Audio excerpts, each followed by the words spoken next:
Seat belt કેમ નથી બાંધ્યો? વિડીયો ઉતાર્યો અમે ક્યારથી જોઈએ છીએ કે તમે સીટ બેલ્ટ નથી બાંધ્યો. સીટ બેલ્ટ બાંધો. અને એક હાથથી બસ ચલાવો છો? ના બાપા ના, એ તો 35 વર્ષથી એક હાથે બાંધવાનો જ છે તો કેમ નથી બાંધ્યો? બરાબર, આગળ કાઈ તો ને બોસ આ તો વિડિયો છે, તમે કાઈ નથી. હાલો કંડક્ટર તમે છો? પેલું સીટ બેલ્ટ કેમ નથી બાંધ્યો તમે? હા ભાઈ નથી. ક્યાર નામ જોતા હતા કે તમે સીટ બેલ્ટ નથી બાંધ્યા. પેટમાં લાગ્યું છે? હા પેટમાં લાગ્યું એટલે જ નથી બાંધ્યું. હા ભાઈ એટલે તો કહું છું, હજી તો તમે વિડીયો ઉતારવા આવો એટલે પછી બાંધવું જ પડે ને. વિડીયો ઉતારવા હોય તો જ બાંધવાનો, બાકી નહીં બાંધવાનો. કાંઈ બી બાંધીએ જ છે. હમણાં જ હજી ઉતાર્યો આ લીવર દેવા હતું. તમે બેલ્ટ કેમ નથી બાંધ્યો પેલું? બેડ હમણાં ખોલ્યો હજી અત્યારે સાવ સડેલું છે. કોકને અડી ગયું હોય ત્યારે નાની મોટી અકસ્માત જોયા છે, મેં ઘણા જોયા છે, પણ એનું હું બહાર નથી આવતું. કાલ દિવસથી થોડુંક સારું છે, પણ એની પેલા તો બહુ ચલાવતા. નથી આ લોકો ગાડી ઊભી રાખતા, ટિકિટોમાં પૂરું દેતા નથી ક્યાંય, બધી રીતે છે. અમુક રૂટ ઉપર તો કોઈ ચેકિંગ વાળા હોતા જ નથી. બિલકુલ હલકું તંત્ર છે, એમાં બીજું કંઈ છે જ નહીં. વધારે પડતું કંઈ કહેવા જેવું નથી, કારણ કે મને મારી એટલી ઉંમર થઈ ગઈ એટલે હું બોલું તો સારું ના લાગુ, પણ હલકટમાં હલકટ કક્ષાનું તંત્ર છે. એ લોકોની જવાબદારી એની છે ને, તંત્ર એના હાથમાં છે, કોન્ટ્રાક્ટરો બધા એના હાથમાં છે. તમે સિટી બસમાં બેસીને સેફટી અનુભવો છો કે નથી અનુભવતા? નહીં, જરાય. રાજકોટમાં ગઈકાલે એક એવી ઘટના બની જે બધાયના આંખે આંસુ આપી ગઈ. કે એવી ઘટના કે એક સિટી બસ ચાલકે, બેફામ બનેલા સિટી બસ ચાલકે 4 લોકોનો જીવ લીધો અને 7 થી 8 લોકો ઉપર પોતાની બસ ચલાવી દીધી. બેફામ બનેલી સ્પીડ, બેફામ બનેલી બસો અને બેફામ બનેલું તંત્ર એ આજે રાજકોટની જનતાને હેરાન કરી રહ્યું છે. તંત્રએ એવા લોકોને ડ્રાઈવર બનાવ્યા કે જેની પાસે લાયસન્સ એક્સપાયર થયેલા હોય. તંત્રને શું જાણ નહીં હોય કે આ ડ્રાઈવર પાસે લાયસન્સ નથી? ત્યારે સિટી બસ બેફામ બની છે, લોકોના જીવ લઈ રહી છે, તે છતાં પણ એ બસમાં એટલા લોકોને બેસાડે છે, ઓવરલોડ પેસેન્જર ભરે છે. આ સિટી બસ ઉપર લગામ ક્યારે આવશે? એની સ્પીડ લિમિટ ઉપર લગામ ક્યારે આવશે? એ અમે તંત્રને સવાલ પૂછીએ છીએ. આપણા કંડક્ટરને પૂછશે કે ભાઈ કેટલા લોકોને આમાં બેસાડવાનું? આટલા બધા લોકોને તમે બેસાડ્યા છે, એવો કોઈ નિયમ છે કે સીટો એટલા લોકોને જ બેસાડવાના? કંડક્ટર તમે છો? પેલું સીટ બેલ્ટ કેમ નથી બાંધ્યો તમે? હા ભાઈ નથી. ક્યાર નામ જોતા હતા કે તમે સીટ બેલ્ટ નથી બાંધ્યા. પેટમાં લાગ્યું છે? હા પેટમાં લાગ્યું એટલે જ નથી બાંધ્યું. તમારી સુરક્ષા માટે સીટ બેલ્ટ હોય છે. મને ખબર છે, મેં લાગ્યું એટલે નથી બાંધ્યું. હા નથી એટલે જ બાંધ્યો, પેટમાં લાગ્યું એટલા માટે નથી બાંધ્યું. હે રજવાત એમાં હજી આજ લાગે ને આજ ને આજ કેમ કરી દેવી રજવાત? ડરામાં જાવું કેમ બાંધો?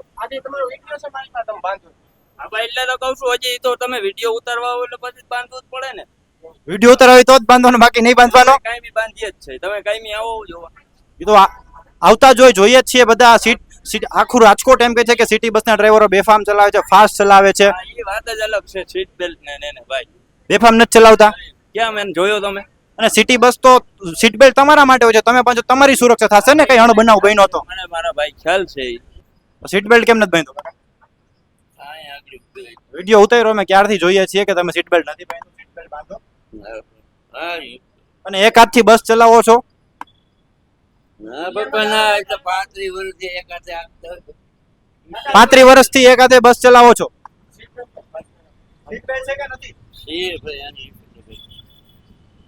આ બસમાં સીટ બેલ્ટ જ નથી. સિટી બસની બસમાં સીટ બેલ્ટ નથી. આલ્યો કાકા પાછળ છે ઓલી બાજુ. 35 વર્ષથી બસ ચલાવે છે ને કાકા એમ કે છે કે સીટ બેલ્ટ કાકાને મળતો નથી. શું કે સીટ બેલ્ટ બાંધવો પડે, તમારા જીવને સુરક્ષા મળે. લાયસન્સ બધું કમ્પ્લીટ છે એમ. એમાં કઈ વાંધો હું છે બીજું. અને લોકોને પૂછીએ કે ભઈલું સિટી બસ વાળા બહુ ફાસ્ટ ચલાવે છે બસ? હા ફાસ્ટ તો ચલાવે. બેફામ ચલાવે છે? કાલ દિવસથી થોડુંક સારું છે, પણ એની પેલા તો બહુ ચલાવતા. 4 લોકોનો કાલે જીવ લીધો. શું કહેશો? એ તો સરકારની બેદરકારી કહેવાય, કેમ કે એની ઉપર જે પગલા લેવા જે કર્મચારી છે એ બરોબર ધ્યાન આપતા નથી.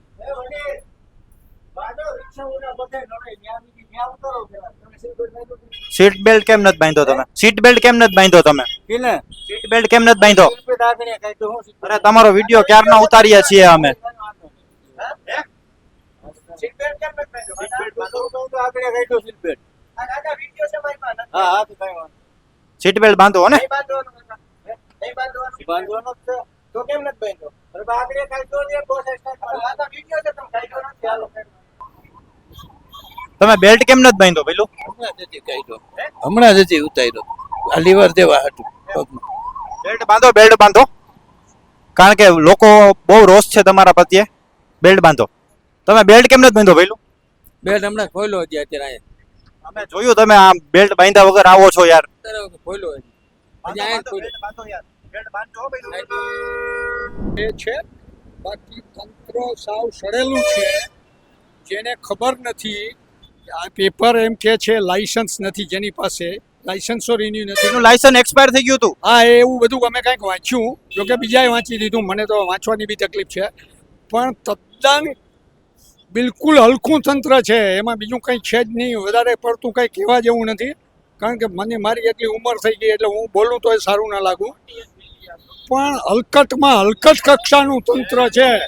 મનપાના સ્ટેન્ડિંગ કમિટીના ચેરમેન, મેયર, કમિશનર. હલકટમાં કમિશનરનું તો પાંચિયું આવતું નથી. કમિશનરની તો સત્તા આ બધા ગમે એ બેસી ગયા, કોઈક ગાંઠિયાવાળા, કોઈક દહીં છાસવાળાને જે થઈ ગયા છે એ જ બધા એને કમિશનર કંઈ કહી શકતા જ નથી.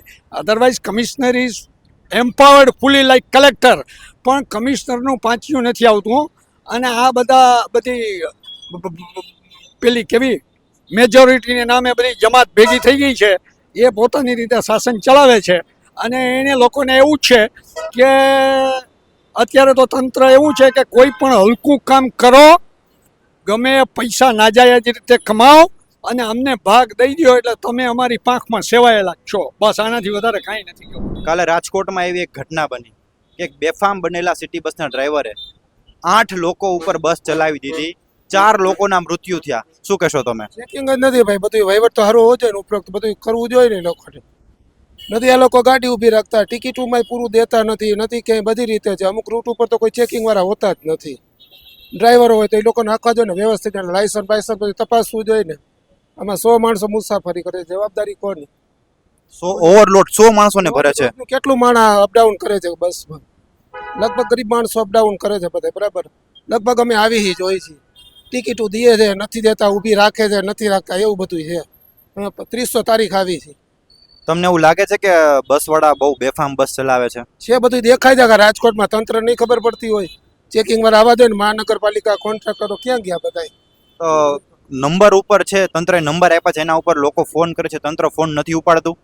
તંત્રમાં એવું ઘણી વાર રજૂઆત કરવા જાય, હા રિપોર્ટ કરશું, કોઈ કોર્પોરેટ બોર્ડ કોઈ જવાબ દેતા નથી, કોઈ આવતા નથી અહીંયા. બધાને ચેકિંગની જેની જવાબદારી છે એને તો કરવું જોઈએ. કોન્ટ્રાક્ટ છે, કમિશનરો છે, જેની અંડરમાં જે મહાનગરપાલિકા આવે તો કરવું જોઈએ ને. બાકી કોઈ જાતનું અહીંયા એ લોકો ધ્યાન દેતું જ નથી. બસમાં એમને એમાં ચાલે છે બધું. અને કોઈ જગ્યાએ અમે ચેકિંગ વધારે જોતા જ નથી. 1-2 જગ્યાએ હોય છે, બાકી કંઈ હોતું નથી. સ્ટેન્ડિંગના ચેરમેન છે, મેયર છે, મનપાના કમિશનર છે, તો એ લોકોની કામ કેમ નથી કરતા? એ કેમ ખબર પડે? ઉપરોક્ત ભાઈ એ લોકોને તો કરવું જોઈએ ને, એની જવાબદારી છે ને. પબ્લિક ચુનાવ દે છે અને ચૂને છે. હરેક વતનના કલેક્ટર બધી મેયરોને ધ્યાન રાખવી જોઈએ ને બધાને, કે ભાઈ તમે તો ચૂંટણી ટાણે તો આવો છો, પછી કહેતા આવા ટાણે કેમ નથી દેખાતા? ત્રિકોણબાગ કોઈ દેખાતા જ નથી, કોઈ મેયર આવ્યો જ નથી અહીંયા. કે ભાઈ આ બેફામ જે હાકે છે, ટિકિટો દે છે, નથી દેતા, ગઈઢા માણાને ઉલારે છે. અમુકને એ લોકો ટાઈમે ગાડી 1-1 કલાક સુધી નથી આવતી ગાડી, બરાબર. એ લોકોની જવાબદારી એની છે ને, તંત્ર એના હાથમાં છે, કોન્ટ્રાક્ટરો બધા એના હાથમાં છે. એ જવાબદારી આ લોકોની છે, આપણી છે. પબ્લિક શું કરે અહીંયા? કોને કહે? કોઈ કોર્પોરેટર અહીંયા કોઈ આવતું જ નથી. આ સાઈડ આ ત્રિકોણ બાગે કોઈ જો તમે રજૂઆત કરો. તમને તંત્ર પાસેથી શું આશા છે? કે શું કરવું જોઈએ? સારી વ્યવસ્થા, ટાઈમે બસ આવે, એ ગરીબ માણસોને બસ કામ આવે, એ હોય. બીજું હોય વ્યવસ્થિત ટિકિટ આપે, વ્યવસ્થિત ટાઈમે આવે, વ્યવસ્થિત ઊભી રાખે ગાડીઓ. સિટી બસ વાળા બેફામ બસ હાકે છે. કાલે 4 લોકોનો જીવ લીધો છે. તમે શું કહેશો? ત્રિકોણ બાગે બસ જ્યાં ટ્રાફિક બહુ જામ છે, અમે ઊભી હોય આ બહુ માણસો બહુ મુશ્કેલી છે. ટ્રાફિક વાળા કાંઈ ધ્યાન આપતા નથી. અમે ત્યાં આ બાજુ આવવું હોય પેસેન્જરને કેટલી તકલીફ પડે, આવા માણસો ભરે જ. તમને રોડ ક્રોસ કરતા બીક લાગે છે કે બસ વાળા ઉડાડી દે? વૃદ્ધોને બહુ લાગે, તકલીફ બહુ પડે, કોઈ ઘર કરતું જ નથી. તંત્રએ શું કરવું જોઈએ? તંત્રને ધ્યાન રાખવું જોઈએ કે આમાં માથું મારવું જોઈએ. તમને રોડ ક્રોસ કરતા બીક લાગે છે કે બસ વાળા ઉડાડી દેશે? બીક તો લાગે ને ટ્રાફિકમાં, એટલા વાહન જતા હોય બસ વાળા બહુ બેફામ હાકે છે બસ હે બસ વાળા બહુ ફાસ્ટ બસ હાકે છે રહેતા હોય એટલે અનુભવ હોય ને વધારે હું ક્યારેક જ આવું હું ક્યારેક આવું અત્યારે સિટી બસનું રિયાલિટી ચેક કરવા માટે આપણે સિટી બસમાં બેસ્યા છીએ આપણે લોકોને પૂછવાની કોશિશ કરશું કે ભાઈ સિટી બસમાં કેવી સુવિધાઓ મળે છે અને સિટી બસના ડ્રાઈવર બેફામ બસ ચલાવે છે કે નથી ચલાવતા કાલે એક ડ્રાઈવરે 4 લોકોનો જીવ લીધો છે સૌથી પહેલા કાકા શું કહેશો સિટી બસ વિશે સિટી બસ વાળા બેફામ બસ ચલાવે છે આપણને ખબર નથી કહેશો તમે કહેશો કાકા સિટી બસ વાળા ફાસ્ટ ચલાવે છે કે નથી ચલાવતા? શાંત ચલાવે છે ઓકે કાલે 4 લોકોનો જીવ લીધો છે બેફામ બસ ચાલકે ખબર છે ખબર છે તો પછી કેમ આજ હાથ ચલાવે આજે વ્યવસ્થિત ચલાવે છે આની પેલા ચલાવતા હતા વ્યવસ્થિત હા હાલે તા કોક હાલે કોક ના એવું બધું હતું કોક હલાવે કોક નું હલાવે સિટી બસનું ઓમ વહીવટ બરોબર છે પણ આ ટ્રાફિકના હિસાબે અચાનક બ્રેક લાગે ત્યારે ઘણા તકલીફો પડે છે બધાના આ માન લો બાળકો છે ગમે નાના મોટા હોય છે અચાનક વૃદ્ધો છે બાળકો છે અને સિટી બસના ડ્રાઈવરો બહુ ફાસ્ટ ચલાવે છે એવું રાજકોટની જનતાનું કેવું છે તમને લાગે છે ચલાવે છે ફાસ્ટ હું ઘણી વાર આમ મુસાફરી કરું છું અચાનક બ્રેક લાગે છે ક્યારેક ક્યાંક ભટકાઈ જાય છે કોકને અડી ગયું હોય ત્યારે નાની મોટી અકસ્માત જોયા છે મેં ઘણા જોયા છે પણ એનું હું બહાર નથી આવતું 4 લોકો કાલે એક્સપાયર થયા સિટી બસની ઠોકરથી સિટી બસ વડાએ બેફામ ચલાવીને 8 લોકોને કચડી નાખ્યા હા એ જોયું મેં કાલે એ રીતે ન થવું જોઈએ એવું કાંઈ સ્પીડ લિમિટ હોવી જોઈએ કોઈ પણ રીતની સ્પીડ લિમિટ હોવી જોઈએ તમે સિટી બસમાં બેસીને સેફટી અનુભવો છો કે નથી અનુભવતા નહીં જરાય નહીં ગમે ઊભા હોય તો બહુ બીવું પડે યાર બેસવાની જગ્યા મળે તો બરોબર છે બાકી ઊભા હોય તો બહુ ડર લાગે અચાનક કોઈ પણ અહીંયા જરાક સીધી જોશથી બ્રેક જ લાગે સીધી અમારે